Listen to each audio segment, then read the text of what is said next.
Stop wasting your life. अगर आप अपनी लाइफ में डिसिप्लिन लाना चाहते हो, प्रोडक्टिव होना चाहते हो, लेकिन बहुत चाहने के बाद भी, बहुत ट्राई करने के बाद भी ये चीज़ हो नहीं पा रही है, तो आज का वीडियो आपके लिए बहुत ज़्यादा काम का होने वाला है। आज मैं आपको प्रोडक्टिविटी के ऐसे 9 टिप्स बताने वाला हूँ ना, जो आपकी लाइफ कंप्लीटली चेंज कर देंगे। और ये मैं सिर्फ हवा में नहीं बात कर रहा हूँ। इन 9 प्रोडक्टिविटी टिप्स के पीछे कई सारा साइंटिफिक डेटा है, स्टडीज़ है, जो मैं आज आपके साथ शेयर करने वाला हूँ। और ये सारी बातें बताई गई है एक बहुत ही अमेजिंग बुक में, जिसका नाम है feel good productivity by doctor Ali Abdal. Book घर में ही रह गई है, मैंने लाया नहीं हूँ, वरना वो बुक आपको दिखा देता। बट टू बी ऑनेस्ट, आज का जो वीडियो होने वाला है ना, वो इस प्रोडक्टिविटी के ऊपर one of the best video होने वाला है, इसलिए वीडियो को एंड तक जरूर देखना। Now let's start with Ali Abdal story. देखो, अली अब्दाल जो थे ना, वो जब उन्होंने डॉक्टर की पढ़ाई पूरी कर ली और फिर जब उन्होंने प्रैक्टिस करना स्टार्ट किया, तो उन्होंने स्टार्टिंग में ही एक बहुत बड़ी रूकी मिस्टेक कर दी। मिस्टेक ये थी कि क्रिसमस का टाइम था और सभी डॉक्टर्स ने छुट्टियां ले ली थी, लेकिन अली अब्दाल छुट्टी लेना भूल गए थे। सो जब क्रिसमस के टाइम पे वो हॉस्पिटल पहुंचे ना, तो उन्होंने देखा कि वहाँ पे ना कामों का पहाड़ उनके ऊपर बरसने लग गया था। बहुत सारे डॉक्टर्स कम थे, इसके वजह से बहुत सारा काम उनके हाथ में ही आने लग गया था। यहाँ काम वहाँ काम, कभी किसी को इंजेक्शन लगाना है, कभी किसी को ट्रीट करना है, कभी इमरजेंसीज आ रही है, और इतने सारे काम ने उनको ओवरलोड फील करा दिया था, ओवरवेल्म फील करा दिया था। तो अली अब्दाल जो है ना, वो कमज़ोर इंसान नहीं है, वो बहुत ही स्ट्रॉन्ग इंसान है, जो मेहनत करने से नहीं डरता है। इसीलिए ये जो प्रॉब्लम उनके सामने आ चुकी थी, उसका सोल्यूशन उन्होंने एक वर्ड में निकाल लिया था। क्या था वर्ड? वो था डिसिप्लिन।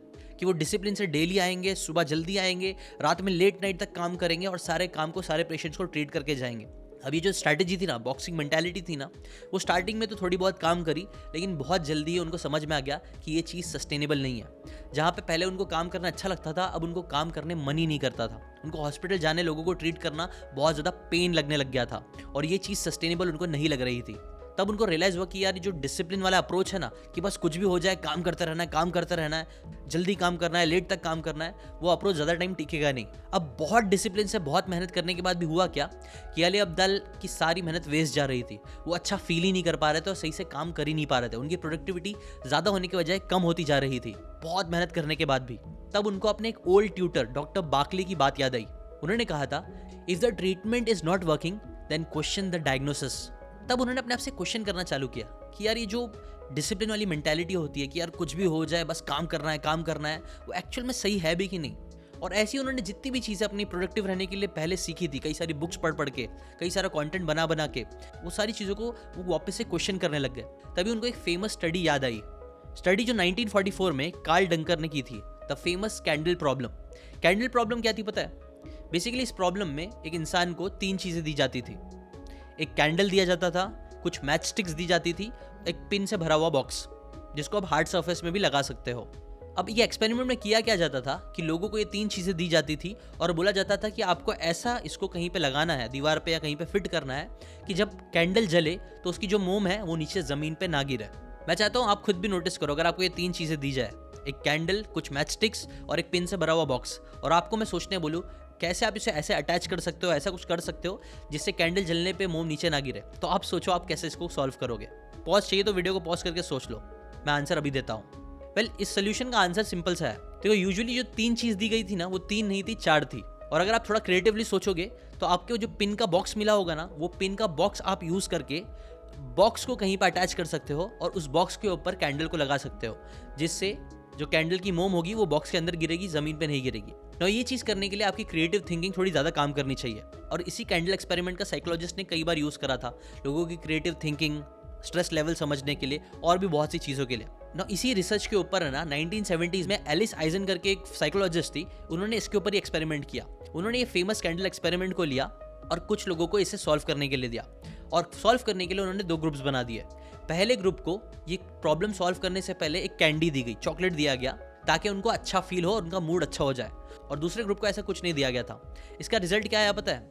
जिन लोगों को कैंडी दी गई थी, मतलब प्रॉब्लम देने से पहले उनका मूड अच्छा कर दिया गया था, उन्होंने देखा कि इनकी जो सक्सेस रेट था वो सिग्निफिकेंटली बहुत ज़्यादा था कंपेयर टू उन लोगों के जिन लोगों का मूड अच्छा नहीं करा गया था। और इस रिसर्च से एक बात सामने आई कि अगर आपका मूड अच्छा होता है ना, तो आपकी एनर्जी अच्छी होती है, और अगर आपकी एनर्जी अच्छी होती है तो आपकी प्रोडक्टिविटी और क्रिएटिविटी बढ़ जाती है, जो प्रॉब्लम सॉल्व करने में और लाइफ आगे बढ़ाने में आपकी हेल्प करेगी। और बात यही नहीं रुकी, बारबरा फ्रेडरिक भी जो थी ना, उन्होंने भी इसके ऊपर काफ़ी सारा रिसर्च करा और उनको समझ में आया, और वो ये कंक्लूजन पे पहुंची कि if you feel good then you generate more energy, और जब एनर्जी ज़्यादा होती है तो ये आपकी प्रोडक्टिविटी को इंक्रीज करता है। और ये चीज़ ट्रेडिशनल थिंकिंग से थोड़ी अलग है। कई बार जब हम सोचते हैं प्रोडक्टिव इंसान कैसा होता है तो हमारे दिमाग में क्या आता है कि एक बहुत बिजी इंसान है जो थोड़ा स्ट्रेसफुल है, यहाँ से वहाँ दौड़ रहा है, काम कर रहा है। लेकिन उनकी स्टडी से क्या पता चला पता है कि अगर आपको ज़्यादा प्रोडक्टिव होना है तो आपको ऐसा स्ट्रेसफुल और बहुत ज़्यादा भागम दौड़ वाली चीज़ नहीं करनी है। आपको सिर्फ एक चीज़ करनी है, वो है टू फील गुड। अच्छा फील करके अगर आप काम करोगे तो एनर्जी भी अच्छी होगी और प्रोडक्टिविटी भी अच्छी होगी। और ये सिर्फ एक दो साइंटिस्ट या साइकोलॉजिस्ट ने रिसर्च करके नहीं बताया। आपको पता है 2005 में एक टीम ऑफ रिसर्चर्स ने 225 अलग अलग पब्लिशिंग स्टडीज को स्टडी करा।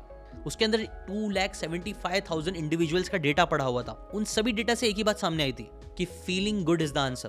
कई बार लोगों को लगता है कि आप सक्सेस अचीव करते हो तब आप हैप्पी फील करते हो, लेकिन ये सारा रिसर्च और डेटा बता रहा था ना कि जब आप हैप्पी रहते हो, अच्छा फील करते हो, तो ऑटोमेटिकली आपके रिजल्ट्स भी बढ़ने लग जाते हैं। और अली अब्दाल को भी ये चीज़ समझ में आ गई कि अगर उनको भी अपने काम प्रोडक्टिवली अच्छे से करना है तो उनको फील गुड के इस प्रिंसिपल पे काम करना होगा। और उन्होंने इसके ऊपर फिर बहुत सारी रिसर्च करी, जिस रिसर्च को उन्होंने अपनी बुक फील गुड प्रोडक्टिविटी में आपके साथ शेयर करी है।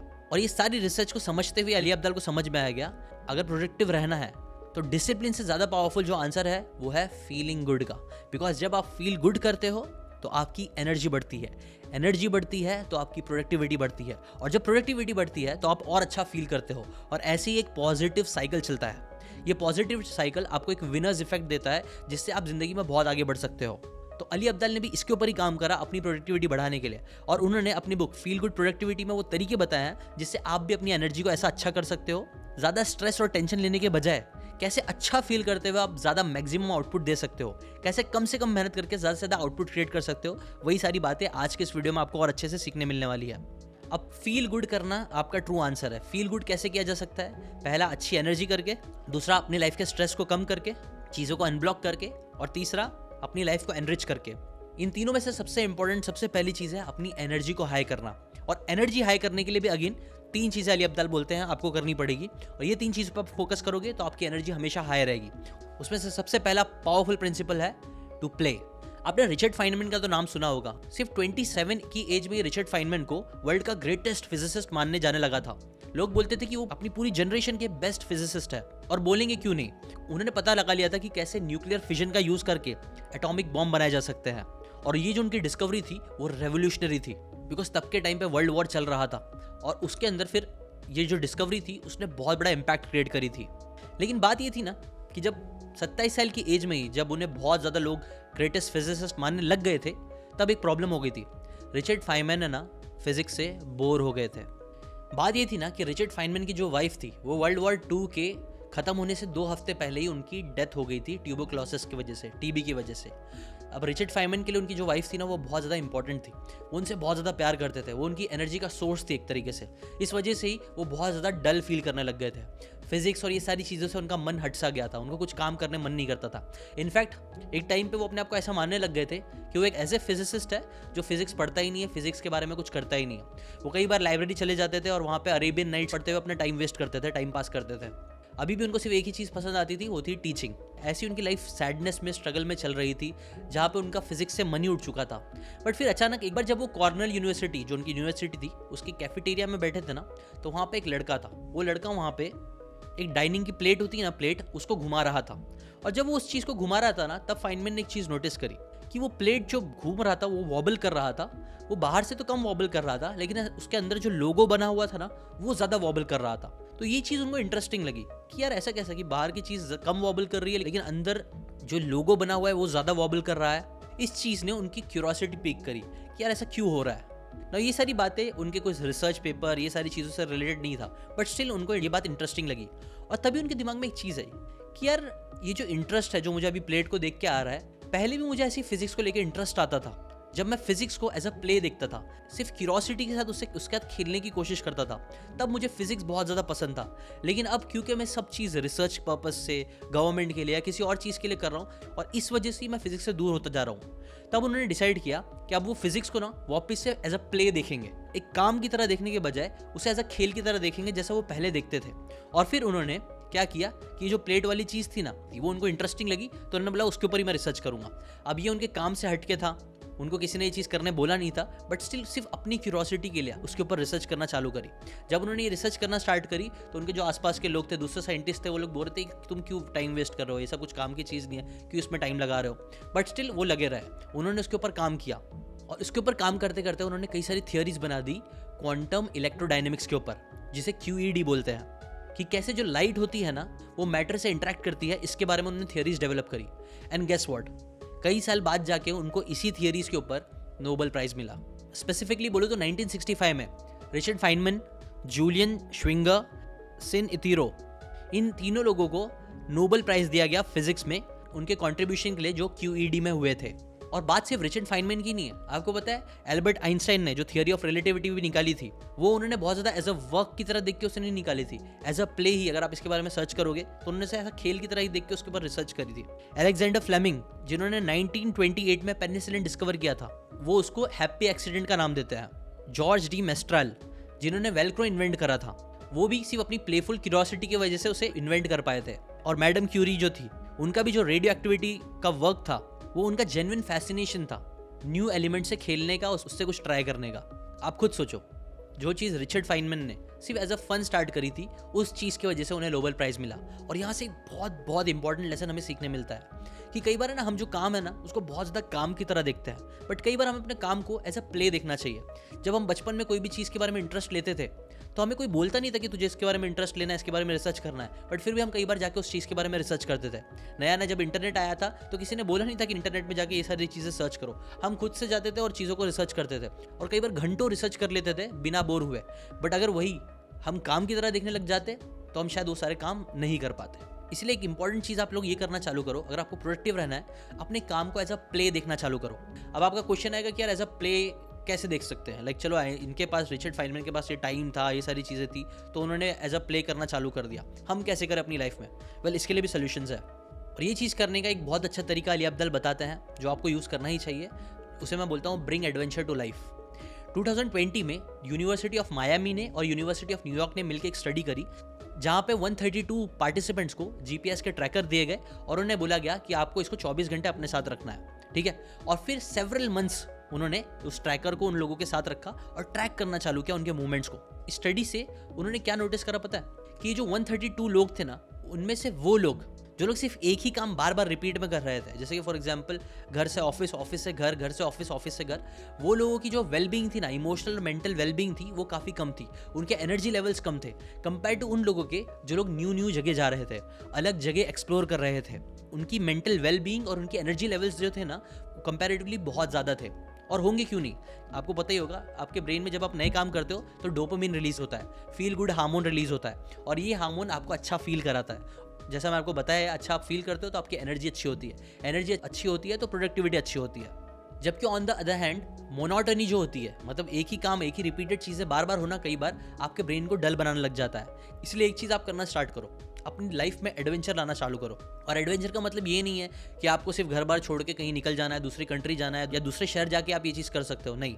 जो रास्ते से आप नॉर्मली ट्रैवल करते हो उससे हट के कोई न्यू रास्ते से अगर आप ट्रैवल करना चालू करते हो, नॉर्मल कैफेटेरियाज में जाने के बजाय कोई न्यू कैफेटेरिया में चले जाते हो, कई अलग अलग जगह एक्सप्लोर करने लग जाते हो, जितना आपकी कैपेबिलिटी है बस उसके अंदर ही जब आप नयापन लाना चालू करते हो ना, तो ये चीज़ आपका जो नेचुरल रिवॉर्डिंग सिस्टम है ब्रेन का, वो एक्टिवेट करता है और उससे आपकी लाइफ की डलनेस कम होती है, आपकी लाइफ में एनर्जी बढ़ती है, जो ओवरऑल आपकी हैप्पीनेस बढ़ाता है एंड हेंस आपकी प्रोडक्टिविटी।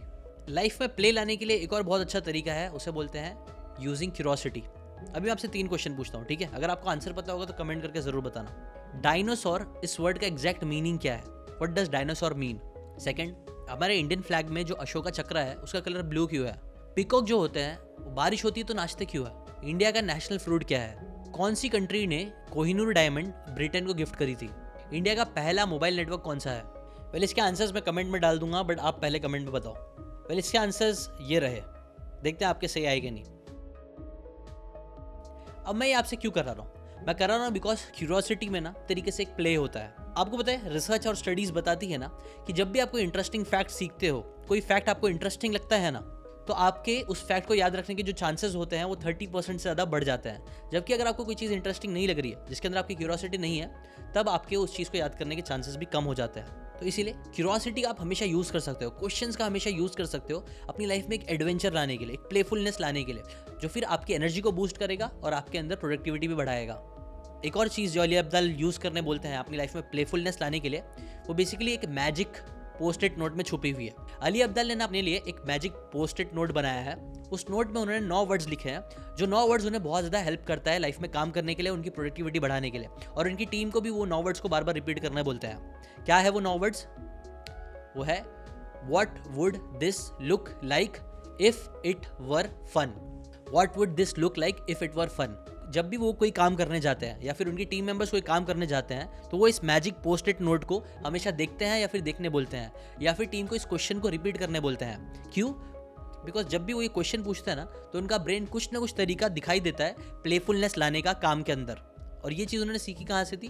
वो बचपन में एक शो देखते थे, मैरी पॉपिंस नाम का एक शो आता था, बाहर का एक प्रोग्राम था।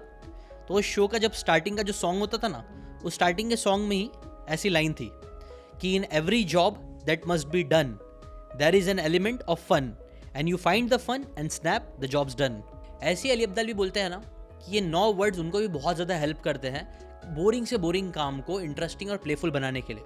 और इसके ऊपर वो एग्जाम्पल भी देते हैं, बिकॉज कुछ लोग बोलेंगे कि यार मेरा जो काम है ना वो बहुत बोरिंग है, इसके अंदर मैं फ़न कैसे ही ला सकता हूँ। तो उसके ऊपर वो एक बहुत इंटरेस्टिंग सा एग्जाम्पल देते हैं मैथ्यू डिक्स का। मैथ्यू डिक्स अगर आपको नहीं पता, वो एक बहुत ही ग्रेट स्टोरी टेलिंग चैंपियन है, जिनकी एक बहुत ग्रेट बुक है जो मेरी one of my personal favourite book है, स्टोरी वर्दी। मैं बहुत लोगों को ये बुक मैंने पढ़ने के लिए रिकमेंड करा है। ये बुक के जो ऑथर है ना, एक टाइम था जब वो मैकडोनल्ड में काम करते थे। अब मैकडोनल्ड आपको पता ही होगा, जो काम होता है वहाँ का बहुत बोरिंग होता है, बहुत रेपिटेटिव होता है, मंडेन होता है, मतलब एक ही चीज़ बार बार करना है, बस अलग अलग कस्टमर्स के लिए करना है। लेकिन वो बहुत ही बोरिंग था। बट इस बोरिंगनेस में भी ना मैथ्यू डिक्स ने एक बहुत इंटरेस्टिंग चीज़ करी प्लेफुलनेस लाने के लिए। वो क्या करते थे पता है? जैसे कि फॉर एग्जाम्पल वो डिसाइड करते थे कि आज के दिन क्या होगा ना, मैं जितने भी लोगों को बर्गर्स बेचूंगा ना, बर्गर्स बेचने के साथ साथ मैं उनको एक बारबेक्यू हॉट सॉस बेचने का ट्राई करूंगा, अपसेल करने का ट्राई करूंगा। और फिर ऐसे ही उन्होंने जब डिसाइड कर लिया कि आज बर्गर के साथ ये चीज़ अपसेल करनी है, तो पूरा दिन वो उसी को अपसेल करने में फ़न की तरह लगाते थे। जैसे कि फॉर एग्जाम्पल एक इंसान ने बर्गर मांगा, तो उसको बोलते थे कि ये बर्गर है ना बहुत ही बेस्ट टेस्ट करेगा अगर आप इसके साथ ये छोटा सा बारबेक्यू सॉस भी खरीद लेते हो तो। अब कई सारे लोग इसके ऊपर उनकी बात मान लेते थे, खरीद लेते थे, क्योंकि ज़्यादा पैसे नहीं लगते थे। बट कुछ लोग रेजिस्ट भी करते थे। तब वो थोड़ा सा और क्रिएटिव होकर बोलते थे, अगर आप नहीं खरीदोगे आप सच में बहुत ब्यूटीफुल, कुछ बहुत अच्छा टेस्ट मिस कर दोगे। और हाँ, एक बात याद दिला दूँ, वो जेन्युइनली करते थे, मतलब जेन्युइनली उनको बारबेक्यू सॉस पसंद था तो जेन्युइनली उसे बेचते थे। और उसके बाद जब कस्टमर्स वो बारबेक्यू सॉस लेके बर्गर खाता था, उनको बहुत अच्छा भी लगता था, उनका भी एक्सपीरियंस थोड़ा एनहांस हो जाता था, और मैथ्यू डिक्स का भी जो एक्सपीरियंस है काम करने का वो एनहांस हो जाता था। वो कंपनी के लिए थोड़ी ज़्यादा सेल्स भी ला के देते थे, और ओवरऑल जो हैप्पीनेस और प्रोडक्टिविटी का लेवल था वो भी काफ़ी ज़्यादा इंक्रीज हो जाता था। ऐसी है ना, आप भी अपनी लाइफ में जब भी जो भी काम करने जा रहे हो ना, उसमें प्लेफुलनेस लाने के लिए ये 9 वर्ड्स का यूज़ करो। इनफैक्ट मैं तो चाहूँगा अगर आपके दिमाग में आपके काम से रिलेटेड कोई आइडिया आ रहा है तो वो भी कमेंट करके ज़रूर बताना। शायद से कुछ इंटरेस्टिंग आइडियाज़ दूसरों को भी इंस्पायर करेंगे फ़न बना के काम करने के लिए। एक और चीज़ जो प्लेफुलनेस लाने के लिए बहुत ज़्यादा ज़रूरी है वो है lowering the stakes. Columbia university के कुछ साइंटिस्ट ने वाइट रैट्स लिए और वाइट रैट्स के साथ एक्सपेरिमेंट करना चालू किया। पहले तो जो रैट्स थे ना वो बहुत ही खुश थे, मस्ती कर रहे थे, खेल रहे थे, कूद रहे थे। बट फिर उन्होंने क्या किया कि उन्हें एक स्ट्रेसफुल सिचुएशन में डाला। बेसिकली उन्होंने उन रैट्स के ऊपर मैश डाला, जिससे क्या हो रहा था ना कि उनके जो मूवमेंट्स थे रैट्स के, यहाँ वहाँ जाने के मूवमेंट्स, वो बहुत ज़्यादा रेस्ट्रिक्टेड हो गए थे। वो फ्रीली मूव नहीं कर पा रहे थे रैट्स यहाँ से वहाँ। वो स्ट्रेसफुल सिचुएशन के जैसे क्या हुआ कि जो रैट्स पहले बहुत ज़्यादा हैप्पी थे, प्लेफुल थे, या फिर आप बोल सकते हो प्रोडक्टिव थे, चीज़ें कर रहे थे यहाँ वहाँ, वो लोग अब इस स्ट्रेसफुल सिचुएशन में आने की वजह से उन्होंने चलना फिरना बंद कर दिया। वो मैश, वो जो स्ट्रेस वाली देने वाली चीज़ थी, उसको जब हटा भी लिया गया तो भी एटलीस्ट 1 घंटे तक वो जो रैट्स थी ना, वो लोग ज़्यादा हिल रहे डुल रहे नहीं थे। पहले वो लोग एक दूसरे के साथ खेल रहे थे, लड़ाइयाँ कर रहे थे, सूंघ रहे थे एक दूसरे को, लेकिन अब उन्होंने वो सारी चीज़ें करना बंद कर दी। 1 घंटे तक वो लोग कोई एक्टिविटी नहीं कर रहे थे। ये एक्सपेरिमेंट से बात सामने आई कि ना कई बार जो स्ट्रेसफुल सिचुएशन होती है ना, वो रैट्स के अंदर और इवन इंसानों के अंदर प्रोडक्टिविटी को डिक्रीज कर देता है। एक और बहुत की लेसन जो आपको प्रोडक्टिव रहने में हेल्प करेगा वो है to be sincere not serious. आपने कभी ना कभी ऐसे किसी दोस्त के साथ गेम ज़रूर खेला होगा जिसके साथ आप कोई भी गेम खेलो, जैसे कि फॉर एग्जांपल ऊनो खेल लो, तो वो जो बंदा है ना वो एकदम सीरियस होकर वो गेम खेलेगा, एकदम हर चीज़ रूल्स एंड रेगुलेशन के हिसाब से, मतलब उसकी ज़िंदगी और मौत का सवाल है, ऐसा लगेगा आपको उसके साथ गेम खेलते हुए। और वो इतना पैशनेट होकर गेम खेलेगा, इतना ज़्यादा वो आप बोल सकते हो सीरियस होकर गेम खेलेगा, जिसकी वजह से जो गेम जिसमें फ़न आना चाहिए वो फ़न के बजाय आपको एक जंग लगने लग जाएगी। जो जीतोगे हारोगे जीतोगे शायद बहुत अच्छा होगा, लेकिन हारोगे तो बहुत बुरा फील होगा, और एट द एंड वो पूरा एनवायरनमेंट उससे खराब हो जाएगा। आपको भी अगर आपके दिमाग में कोई ऐसा दोस्त आ रहा है तो उसका कमेंट करके नाम जरूर बताना, उसको शेयर भी जरूर कर देना ये वीडियो। बट हाँ, यूजुअली क्या होता है पता है, ऐसे लोग जो होते हैं ना, जो बहुत ज़्यादा सीरियस होकर गेम खेलते हैं, उनके साथ खेलने इतना मज़ा नहीं आता है कंपेयर टू उन लोगों के साथ जो लोग गेम को गेम की तरह देखते हैं। वो लोग हाँ इतने सीरियस नहीं होते लेकिन सिंसियर होते हैं। एक एक्सट्रीम में ऐसे लोग भी होते हैं जो गेम खेल रहे हैं बस, लेकिन ज़रा भी सिंसियर नहीं है, ध्यान ही नहीं दे रहे, कुछ भी कर रहे हैं। नहीं, वैसे लोगों के साथ भी खेलने मज़ा नहीं आता। खेलने मज़ा किसके साथ आता है? जो लोग सिंसियर होते हैं, गेम में थोड़ा सा इंटरेस्ट भी लेते हैं, लेकिन इतने ज़्यादा सख्त और सीरियस भी नहीं होते हैं कि जिसकी वजह से लड़ाइयाँ होती है और पूरा माहौल ख़राब हो जाता है, राइट? वेल, अली अब्दाल भी यही बोलते हैं, लाइफ को भी है ना हमें कई बार बहुत ज़्यादा सीरियसली नहीं बल्कि सिंसियरली देखनी चाहिए। कई बार हम जो भी काम करते हैं उसको बहुत सीरियस होकर करने की कोशिश करते हैं, उस वजह से हमारा ब्रेन भी ना ज़्यादा स्ट्रेस में रहता है। इसकी वजह से आपको पता ही होगा, स्ट्रेस में रहने की वजह से प्रोडक्टिविटी कम होती है, रिजल्ट्स पे फोकस ज़्यादा जाता है। जबकि अगर हम सिर्फ सिंसियरली काम करते रहेंगे तो हमें ज़्यादा चांसेस है प्रोडक्टिव रह के ज़्यादा रिजल्ट्स अचीव करने के। ये तो चलो प्ले के ऊपर बातें हो गई। प्ले से हट के एक और बहुत बड़ा कॉन्सेप्ट है जिसे बोलते हैं पावर। पावर भी आपकी लाइफ में एनर्जी बहुत ज़्यादा आपको इंक्रीज करके देता है, और इसके लिए एक बहुत इंटरेस्टिंग स्टोरी आपको बताता हूँ। आपको पता है 2000 में जो नेटफ्लिक्स थी वो एक बहुत छोटी सी कंपनी थी। वो लोग फाइनेंशियली बहुत ज़्यादा स्ट्रगल कर रहे थे। इनफैक्ट इतना स्ट्रगल कर रहे थे कि फिर उन्होंने डिसाइड किया था कि जो नेटफ्लिक्स है ना, वो लोग बेच देंगे किसको? ब्लॉकबस्टर को। ब्लॉकबस्टर वो टाइम की एक बहुत बड़ी जाइंट कंपनी थी। रीड हेस्टिंग जो कि नेटफ्लिक्स के सीईओ थे, उन्होंने डिसाइड किया कि वो नेटफ्लिक्स को, उनका जो कॉम्पिटिटर है ब्लॉकबस्टर, जो वीडियो रेंटल मार्केट पूरा कैप्चर करके जिसने रखा है, वो उसको बेच देंगे। अब जब वो ब्लॉकबस्टर के पास मीटिंग करने के लिए गए तो ब्लॉकबस्टर के जो सीईओ थे, फाउंडर थे, वो लोग भी आए थे। वो लोग पहले स्टार्टिंग में तो बहुत अच्छे से बात कर रहे थे, लेकिन जब नेटफ्लिक्स ने बोला कि आप $50 मिलियन में हमारी कंपनी खरीद लो, तब वो सुनते साथ ही जो सीईओ थे और ब्लॉकबस्टर के लोग थे ना, वो लोग हंसने लग गए कि ये तो वैल्यू है ही नहीं आपकी कंपनी की, आपकी कंपनी तो एकदम फालतू है। डायरेक्टली इनडायरेक्टली उन्होंने नेटफ्लिक्स को ये मैसेज वहाँ पे पास किया। उन्होंने बोल दिया कि नेटफ्लिक्स तो बस एक नीश कंपनी है और ये लॉन्ग टर्म इतना कुछ बड़ा कर नहीं पाएगी। बेसिकली वो नेटफ्लिक्स के जो फ्यूचर था ना, जिसके ऊपर वो बेट कर रही थी नेटफ्लिक्स, ऑनलाइन रेंटल्स और स्ट्रीमिंग, इस चीज़ पे उनका विश्वास नहीं था। अब फास्ट फॉरवर्ड करके अगर हम देखें तो फिर क्या हुआ? ब्लॉकबस्टर जो बहुत बड़ी कंपनी थी, जो बिलियंस ऑफ डॉलर्स में खेल रही थी, वो 2010 में उन्होंने बैंकरप्सी के लिए फाइल कर दिया। कंगाल हो गए वो। जबकि नेटफ्लिक्स की नेटवर्थ उसी टाइम पे 100 बिलियन के ऊपर पहुंच गई। इनफैक्ट अगर आप आज नेटफ्लिक्स की वर्थ देखोगे तो वो $406 बिलियन से भी ज़्यादा किया है। अब नेटफ्लिक्स के पीछे का सक्सेस क्या था? उनकी फ्यूचरिस्टिक थिंकिंग, उनका सही टाइम पे सही आइडिया को एग्जीक्यूट करना। वेल, कई सारे लोग ये सारी चीज़ें बोलेंगे, बट अगर आप नेटफ्लिक्स के ऊपर जो किताब भी लिखी गई अगर वो भी पढ़ोगे और नेटफ्लिक्स के ऊपर जो एक्सपर्ट लोगों के ओपिनियन है वो सुनोगे तो आपको मालूम पड़ेगा नेटफ्लिक्स बहुत ज़्यादा हिट हुआ। उसका one of the big reason ये भी था उनका वर्क कल्चर। नेटफ्लिक्स पे ना एक अलग टाइप का वर्क कल्चर चलता है, जहाँ पे मैक्सिमम कंपनी ये सोचते रहती है कि बस कौन उनके जो एम्प्लॉयज़ है वो कितने बजे आएंगे, कितने बजे जाएंगे।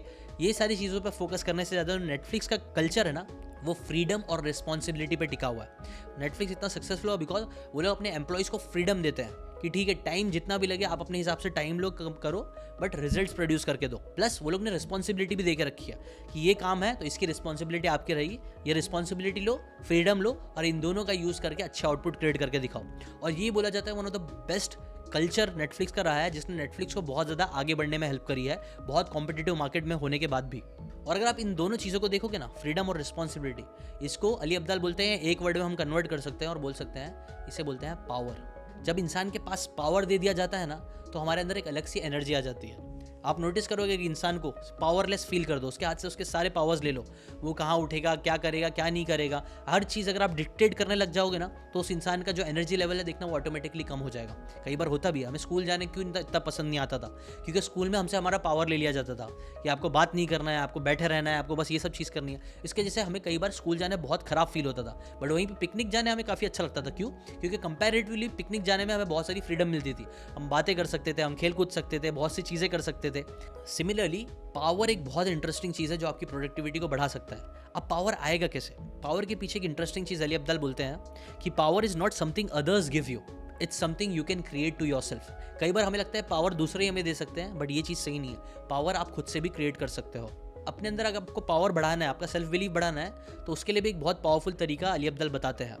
देखो, बात यह है ना, 2014 में बैंगलोर यूनिवर्सिटी में एक स्टडी पब्लिश करी गई, जिसके अंदर उन्होंने पार्टिसिपेंट्स को साइकिलिंग करने के लिए बोला गया। उन्होंने सबसे पहले साइकिलिस्ट का TOE मेजर किया। TOE क्या है? टाइम ऑफ एग्जॉशन, कितने टाइम में बेसिकली वो लोग साइकिल चला के थक जा रहे हैं। इसके बाद 2 हफ्ते बाद उन लोगों को वापस बुलाया गया। एक ग्रुप को बोला गया कि आपको ना अपने आप को पॉजिटिव सेल्फ टॉक देना है, जैसे कि for example I can push through it, मैं ये चीज़ कर सकता हूँ, मैं ये चीज़ कर लूँगी, मेरे अंदर बहुत ताकत है। ऐसी पॉजिटिव सेल्फ टॉक कुछ दिए गए। वहीं दूसरी तरफ दूसरे ग्रुप को कुछ नहीं दिया गया और फिर वापस से उनका TOE मेजर करा गया। आपको पता है इसके बाद रिजल्ट्स काफ़ी सरप्राइजिंग आए। जो ग्रुप ए था जिसको पॉजिटिव सेल्फ टॉक दिया गया था ना, उनका RPE मतलब रेट ऑफ परसीव्ड एक्सर्शन, वो देखा गया कि वो 50% से ज़्यादा कम हो गया, जिसने फिर डायरेक्टली उनके टाइम ऑफ एग्जॉशन को इंक्रीज कर दिया। मतलब जहाँ पे समझो फॉर एग्जांपल वो 15 मिनट तक एग्जॉस्ट हो जा रहे थे, अब वो 20, 25, 30 मिनट बाद वो एग्जॉस्ट हो रहे थे। और ये सब हुआ सिर्फ सिंपल सेल्फ टॉक अपनी लाइफ में डाल के। एक और तरीका जिससे आप अपनी लाइफ में पावर ऐड कर सकते हो, अली अब्दाल बताते हैं, वो है सोशल मॉडल मेथड। एक क्लेमसन यूनिवर्सिटी है आउटडोर लैब्स वाली, उन्होंने 2007 में एक स्टडी करी 38 चिल्ड्रन के ऊपर। 38 बच्चे जो 6 साल से लेके 18 साल की उम्र के थे। ये जो यूनिवर्सिटी है ना वो काफ़ी इंटरेस्टिंग है, नॉर्मल यूनिवर्सिटी जैसी नहीं है। यहाँ पे वॉल क्लाइंबिंग और ऐसे कई सारी इंटरेस्टिंग चीज़ें बताई गई है साइकोलॉजी की स्टडी करने के लिए। अब जब उन बच्चों को उस यूनिवर्सिटी में बुलाया गया तो बच्चों को बोला गया कि आपको ना सामने जो वॉल दी गई है वो वॉल को क्लाइंब करना है। और ये जो वॉल के जो क्लाइंबिंग है ना वो काफ़ी डिफिकल्ट था और ये जो बच्चे हैं उन्होंने कभी वॉल क्लाइंबिंग करी नहीं थी, बट स्टिल उनको बोला गया कि आपको करना है। अब देखो इंटरेस्टिंग बात क्या थी पता है, ये जो बच्चे बुलाए गए थे ना उसमें से रैंडमली 2 ग्रुप्स बना दिए गए थे। एक ग्रुप को वो वॉल चढ़ने से पहले वीडियोस दिखाए गए। वीडियोस दिखा गए उन लोगों के जो लोग पहले भी वॉल को क्लाइंब कर चुके हैं या फिर दूसरी जगह जो कि सिमिलर टाइप की जगह है वॉल क्लाइंबिंग, माउंटेन क्लाइंबिंग करी है, ऐसे उन्होंने वीडियोस दिखाए। दूसरे ग्रुप को ऐसा कोई वीडियो नहीं दिखाया गया और इसका रिजल्ट क्या आया पता है, सिर्फ एक सिंपल सी चीज़, मतलब बच्चों को वीडियो दिखाने की वजह से क्या हुआ, वो ग्रुप जो लोगों को ये बता दिया गया था कि हाँ ये वॉल जो है ना वो ऑलरेडी कई सारे लोग आपकी जरा जो दूसरे बच्चे हैं वो भी चढ़ चुके हैं, वो भी कर रहे हैं, तो आप भी कर सकते हो। सिर्फ देखने की वजह से पहले ग्रुप के जो बच्चे थे ना वो लोग ज़्यादा सक्सेसफुली वॉल को क्लाइंब कर पाए, जबकि दूसरे ग्रुप के बच्चे का जो सक्सेशन रेट था वो काफ़ी कम था कंपेयर टू फर्स्ट ग्रुप के। ये चीज़ क्या दिखाती है, ये चीज़ दिखाती है कई बार ना अगर आपको अपने अंदर पावर लाना है ना, अगर आपको अपनी लाइफ में कुछ चीज़ अचीव करनी है ना, तो एटलीस्ट उन लोगों को देखना चालू करो कि जो लोग ने ऑलरेडी वो काम करके रखा है। जैसे अगर आपको कंटेंट क्रिएटर बनना है तो उन लोगों की स्टोरीज पढ़ो, उन लोगों से सीखो जो लोग ने ऑलरेडी चीज़ करके रखी है। क्यों? क्योंकि ये चीज़ आपके अंदर बिलीव लाएगी तो आपका पावर बढ़ेगा तो आपकी प्रोडक्टिविटी बढ़ेगी। जबकि ऑन द अदर हैंड अगर आपके पास कोई रेफरेंस पॉइंट ही नहीं है, आपका ब्रेन कंफ्यूज्ड है, आपको मालूम ही नहीं ये चीज़ हो भी सकती है कि नहीं हो सकती है, जब तक आप दिमाग में ये चलता रहेगा तो बहुत ज़्यादा चांसेस शायद आपसे नहीं होगा। लेकिन जब आप देख लोगे कि बहुत सारे लोग ऐसा कर चुके हैं तो वो आपका कॉन्फिडेंस बिल्ड करेगा, आपके अंदर पावर देगा। एक और चीज़ जो आपकी लाइफ में आपको पावर ऐड करती है वो इसको बोलते हैं ऑटोनॉमी। कार्नेगी यूनिवर्सिटी में 1970s में एक पेपर पब्लिश हुआ, एडवर्ड डेकी ने जो पेपर पब्लिश किया उसके अंदर उन्होंने पार्टिसिपेंट्स को रूबिक क्यूब जैसा सोमा क्यूब होता है वो क्यूब उन्होंने सॉल्व करने के लिए पार्टिसिपेंट्स को दिया। और जब उन्होंने रूबिक क्यूब सॉल्व करने के लिए दिया ना तब उन्होंने एक कंडीशन डाल दी कि अगर आप लोग ये रूबिक क्यूब सॉल्व कर लेते हो ना उसके बाद आपको रिवॉर्ड मनी मिलेगा, पैसा मिलेगा। आपको पता है इंटरेस्टिंग चीज़ क्या हुई, आपको लगेगा कि यार रिवॉर्ड मनी आ गया तो लोग ज़्यादा इंटरेस्ट लेके रूबिक क्यूब सॉल्व करेंगे, लेकिन पैसा जैसे रिवॉर्ड का सिस्टम उन्होंने डालना उन्होंने नोटिस करा कि जो लोगों का कंप्लीशन रेट था, जो रूबिक क्यूब सॉल्व कर पाने की एबिलिटी थी, वो लोगों की ज़्यादा होने के बजाय कम होने लग गई। वो लोग जो टास्क था ना दिया गया था वो उसे लेस इंजॉय करने लग गए। बात यहीं पे नहीं हुई, ये जो एडवर्ड डेकी थे ना उन्होंने फिर रिचर्ड रैन के साथ 1977 में साथ में मिलकर फिर इसके ऊपर और रिसर्च करना चालू करी। तो उनको ना कुछ बातें समझ में आई, उनको समझ में आया ना कि ना मोटिवेशन जो होता है ना वो 2 टाइप के होते हैं, एक होता है एक्सटर्नल मोटिवेशन और एक होता है इंटरनल मोटिवेशन। एक्सटर्नल मोटिवेशन में क्या आता है, जब भी कोई काम करे तो उसको पैसा दे दो, उसको सोशल रिकग्निशन दे दो, पनिशमेंट दे दो, ये सारी चीज़ें। जबकि जो इंटरनल मोटिवेशन होता है ना वो थोड़ा अलग होता है, वो तब आता है जब हम अपनी क्यूरियोसिटी को पूरा करने के लिए कोई काम करते हैं, जब हम सेल्फ फुलफिलमेंट अपने आप को अच्छा फील कराने के लिए कोई काम करते हैं या फिर अपनी पर्सनल ग्रोथ के लिए काम करते हैं, तो ये होता है इंट्रिंसिक मोटिवेशन। उनकी स्टडी से ये चीज़ समझ आई ना कि जो इंट्रिंसिक मोटिवेशन होता है ना वो एक्सट्रिंसिक से ज़्यादा पावरफुल होता है। एक्सट्रिंसिक में लोग कई बार थक जाते हैं, नहीं कर पाते काम, लेकिन इंट्रिंसिक मोटिवेशन में लोग और बहुत ज़्यादा काम कर पाते हैं। अब ये इंट्रिंसिक मोटिवेशन भी आता कब है पता है, उनके रिसर्च से मालूम पड़ा कि ये इंट्रिंसिक मोटिवेशन इंसान में तब ज़्यादा आता है जब उनके पास ऑटोनॉमी होती है। ऑटोनॉमी मतलब एक टाइप ऑफ फ्रीडम। जैसे कि मैंने आपको नेटफ्लिक्स वाले एग्जांपल में भी दिया कि नेटफ्लिक्स का जो कल्चर है ना वहाँ पे उनके जो एम्प्लॉइज़ हैं उनको ज़्यादा फ्रीडम दी गई है और वो फ्रीडम उनको कई बार अच्छे रिजल्ट दिलाने में हेल्प करती है। सिमिलरली अगर आपको भी ज़्यादा प्रोडक्टिव रहना है ना तो आप अपनी लाइफ में ऑटोनॉमी लाना चालू करो। जो भी काम है ना उसके अंदर आप जितना फ्रीडम ला सकते हो उतना ज़्यादा चांसेस है कि आपका मोटिवेशन बढ़ेगा। अब इसके अंदर कई सारे लोग बोलेंगे कि यार मेरा जो काम है उसके अंदर तो ऑटोनॉमी आ ही नहीं सकती है, मेरे को जैसा बोला जाता है वही करना पड़ता है, अगर मैं नहीं करूँगा तो मुझे जॉब से निकाल दिया जाएगा या फिर मैं फेल हो जाऊँगा या कोई सारी चीज़ें। हमको कई बार होता है, हम कई बार ऐसे सिचुएशन में आ जाते हैं जब हमारी ऑटोनॉमी हमसे छीन ली जाती है। बट अली अब्दाल बोलते हैं नहीं, ये सच नहीं है। हाँ, ये बहुत ज़रूरी है। जैसे कि फॉर एग्जांपल अली अब्दाल के लिए भी कई बार उनको भी जाके पेशेंट्स को देखना बहुत ज़रूरी था। कई बार उनको पेशेंट्स का देखने का मन नहीं करता था। कई सारे नेगेटिव पेशेंट्स आते थे, रूड बात करने वाले पेशेंट्स आते थे, उनका मन नहीं करता था, फिर भी वो उनको सर्व करते ही थे, उनको वो लोग देखते ही थे। लेकिन देखना कैसे है, इसके ऊपर कई बार बात आ जाती है। कई बार ना ऑटोनॉमी इस पे नहीं टिकी होगी, क्या चीज़ आपको करना है नहीं करना है। वर्ड जो होता है ना, कई बार वो दूसरे डिफाइन कर देते हैं, लेकिन हाउ कई बार हम खुद से डिफाइन कर सकते हैं। कैसे उस काम को करना है, पेशेंट को आपको कैसे मिलना है, उस चीज़ में आप अली अब्दाल की ऑटोनॉमी थी। ऐसे आप भी नोटिस करना चालू करो। वर्ड शायद आपके कंट्रोल में अभी ना रहे, लेकिन हाउ कैसे वो काम को कैसे करना है, उसकी ऑटोनॉमी पे काम करना चालू करो। एनर्जी बढ़ाने के लिए मैंने आपको 2 चीज़ बता दी, प्ले, पावर। एक और पीस के अंदर आता है थर्ड, पीपल का। आपने नोटिस करा कई बार हम कुछ लोगों से मिलते हैं तो मिलते साथ ही हमारी एनर्जी बढ़ जाती है, हमें आइडियाज़ पे आइडियाज़ आने लगते हैं, या फिर हम बहुत ज़्यादा एनर्जेटिक और वाइब्रेंट हो जाते हैं, बहुत बातें करते हैं, एनर्जी का लेवल ही बढ़ जाता है। जबकि कुछ लोगों से जब हम मिलते हैं तो एनर्जी हाई होने के बजाय एकदम खराब होने लग जाती है। जैसे ही उन लोगों से थोड़ी देर भी बात कर लो, भले से आपकी कितनी भी हाई एनर्जी हो, थोड़ी देर उनसे बात करने के बाद ही आप नोटिस करोगे कि आपकी एनर्जी एकदम खत्म हो चुकी है। ऐसे कुछ लोग होते हैं ना, जिन्हें ना ऑथर के दोस्त एक है, वो बोलती है ये एनर्जी वेम्पायर्स होता है। वेम्पायर कैसा, आपका खून पूरा खींच लेते हैं, सक कर लेते हैं। वैसे ही ना कुछ लोग होते हैं जो एनर्जी वेम्पायर्स होते हैं, जो आपसे जब भी मिलते हैं, आपसे बात करते हैं तो आपकी पूरी एनर्जी सक आउट कर लेते हैं और आपको एकदम लाइफलेस फील कराने लग जाते हैं। हुआ है आपके साथ ऐसा कुछ? वेल, ऑथर बोलते हैं ना, ये चीज़ कई सारे लोगों के साथ होती है और साइंटिस्ट ने इसको नाम दिया है रिलेशनल एनर्जी का नाम। और इसके ऊपर कई सारी स्टडी भी करी गई है। जैसे कि फॉर एग्जांपल 2003 में Rob Cross, Wayne Baker and Andrew Parker, इन लोगों ने इस रिलेशनशिप एनर्जी के ऊपर काम किया। बड़े ऑर्गेनाइजेशन में उन्होंने नोटिस करना चालू किया, मैप आउट करना चालू किया, एनर्जी मैप देखना चालू किया कि कौन से लोग हैं जो एनर्जी ड्रेनर्स है और कौन से लोग हैं एनर्जी गिवर्स है। वो रिसर्च में भी उनको यही बात सामने मालूम पड़ी कि बड़ी बड़ी ऑर्गेनाइजेशन में भी ऐसा बहुत होता है कि कुछ लोगों से मिलते साथ ही ना लोगों की एनर्जी कम होने लग गई, कुछ लोगों से मिलते साथ लोगों की प्रोडक्टिविटी बढ़ने लग गई। ना 2010 तक है ना, ये जो रिलेशनल एनर्जी थी ना, इसके ऊपर सिर्फ 8-10 स्टडीज़ आपको मिल जाती। लेकिन अली अब्दाल बोलते हैं 2018 तक है ना, ये टॉपिक इतना इंटरेस्टिंग हो गया, इतना पावरफुल हो गया कि 80 से ज़्यादा स्टडीज़ इस टॉपिक के ऊपर हो चुकी है, रिलेशनल एनर्जी पे। मतलब ये बात आप बोल सकते हो कहीं ना कहीं बहुत ज़्यादा सच है और इस पर आपको बहुत ज़्यादा फोकस करना चाहिए। लोग जो होते हैं ना, वो आपसे आपकी एनर्जी ले भी सकते हैं और आपको बहुत सारी एनर्जी दे भी सकते हैं।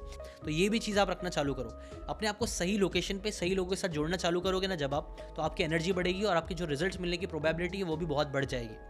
अब देखो दोस्तों, वैसे तो ये बहुत लंबा वीडियो बन गया है, लेकिन सरप्राइजिंगली ये बुक का सिर्फ एक पार्ट ही मैं आपके साथ शेयर कर पाया हूँ। अभी मैंने आपके बुक का सिर्फ एनर्जाइज वाला पार्ट ही शेयर कर पाया हूँ।